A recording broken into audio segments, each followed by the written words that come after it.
Okay to start? Yeah, not too early or fine, yeah. Okay, good evening everybody and welcome to this media conference with Gareth Southgate and Declan Rice to preview tomorrow's Euro 2024 qualifier between England and Italy. We'll get underway starting with Tim Thornton here from Sky Sports News.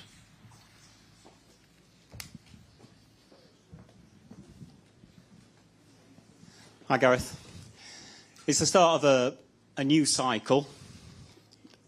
Yesterday, Ben Chilwell told us about the players and yourself having a reset meeting. Can you give us an insight into what you said to the players and what will be the key message from you going into these two games? Yeah, a little bit talking about the experiences we've had across the last 4 or 5 years. Some of the players have been involved in all of that. Some have joined during that period.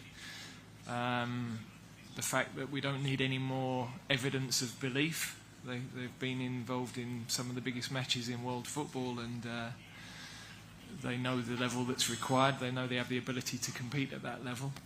And then the fact that whatever we've done in the past is irrelevant tomorrow night, because we have to start again. We have to have the humility to work hard to qualify again. And it's a great fixture for us to get that underway.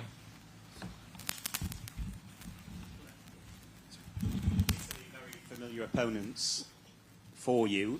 Is this a big opportunity to lay down a marker for this campaign, to come away from home and to win against one of the big teams in Italy? Well, it, in a nutshell, is the sort of challenge that we've got to start to take on, and the type of game we've got to start winning. We have over a period, but we've got to now consistently try to do that.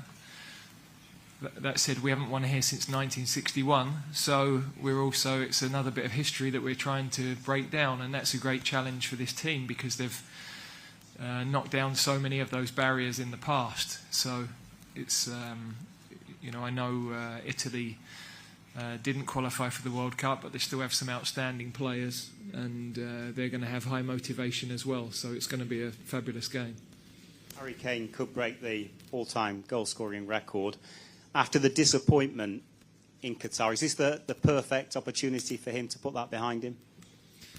Yeah, I think we've seen that mentally his performances with his club and his goal-scoring with his club, he's put it behind him, but I know he's going to have added motivation tomorrow night to come back and show everybody what he's about again in an England shirt. So for us, that's a good position.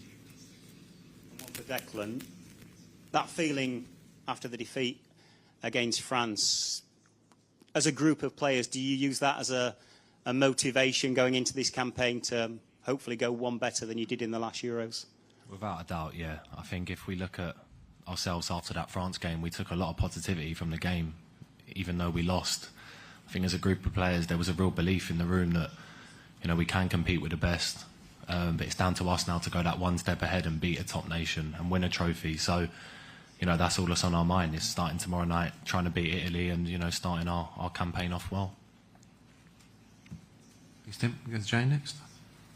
Hello, Jane Diggle, BBC. Gareth, I'm sure you saw that the friendly match between the England and Italy supporters had to be cancelled because of a through message allegedly sent by local ultras. How troubling do you find that? And also, do you have concerns for England fans over the next few days? I think everybody's looking forward to the experience of coming to Naples. Personally, I'm excited about playing in a city that loves football with a great history, to come here where I can just about remember Maradona when they won the league in Careca. So I'm excited about that from the football side, and always we ask our fans to be good tourists and respect the local culture, and we hope that the game and the next couple of days passes with no problems. Said obviously it's up to the Italian FA to decide the venue for the fixture, but would you have preferred to have had it held elsewhere? No, I'm excited to be coming here. As I said, I've never been to Naples before, and as I said, that history of football here is really rich. The club team at the moment, absolutely flying. They're a fantastic team. They're going to win the league, and they've got a really good draw in the Champions League. So I think they're going to be very close to winning that as well. Just touching on Tim's question about Harry Kane, if he scores, he'll become England's record goal scorer. But in your opinion, where does he rank amongst the great England strikers? Well, of course, that's always difficult to compare across ages, and there are a lot that I didn't see because I wasn't alive. But he, because of the goal scoring record alone, that puts him in the upper echelons of that group, and he provides so much more for the team than that. His quality of passing, his vision, his touch. So he's an outstanding player, and we're very, very fortunate to have him. And can I put a similar question to you, Declan? If Harry does get that record, have you got any plans to celebrate with him, or do you know how much it will mean to him? I think you can see every time he scores a goal how much it means to him. Every goal, every training session, everything he does is to such a top level, and to break the record tomorrow night, if he does it, I think it'll be thoroughly deserved. With his mentality, the way he approaches the game, and the way he captains our team, he's a real leader, and I think a lot of us will be really happy for him if he breaks that tomorrow night. Thank you both. Thanks, Jane. Okay, can you raise your hand to go to the back? James Ollie there.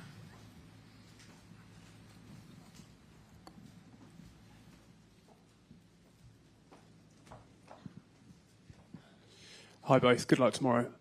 Gareth, there's a lot of expectation around England these days, the progress you've made in the last 7 years, but how much is Italy's failure to qualify for the World Cup a warning that nobody can take qualification for granted for the Euros?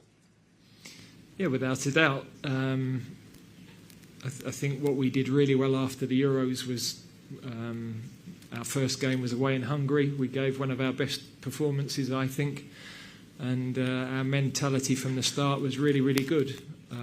I don't expect that mentality to be a problem. But it's a reminder that, these early stages of qualifying are crucial. I can remember us scoring a late goal against Poland at Wembley with no fans.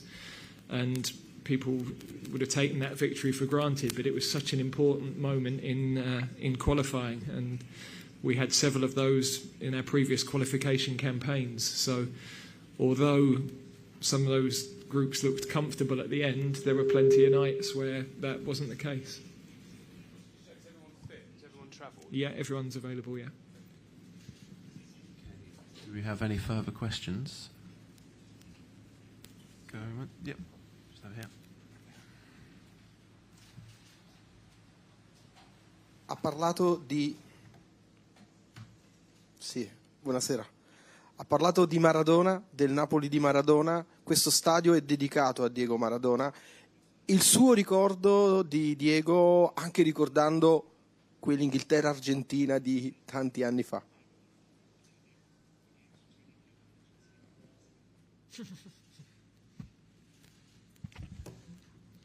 Yeah, in those days we didn't see as much of the Italian league as we do now in England. You only had very minimal coverage, so you were waiting to see perhaps the European Cup games,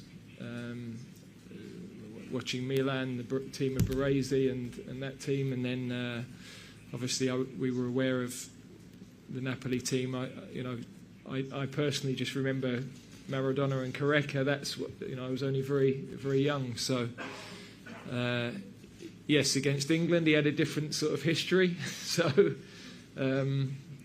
we're probably better not to talk about that. But yeah, he was of course a legendary player, and I know how important he's been for this city, and what a big impact he had for this city in the football sense. And yeah, I think when you win the league this time, it's only the third time in history, so the time he won it was obviously hugely significant.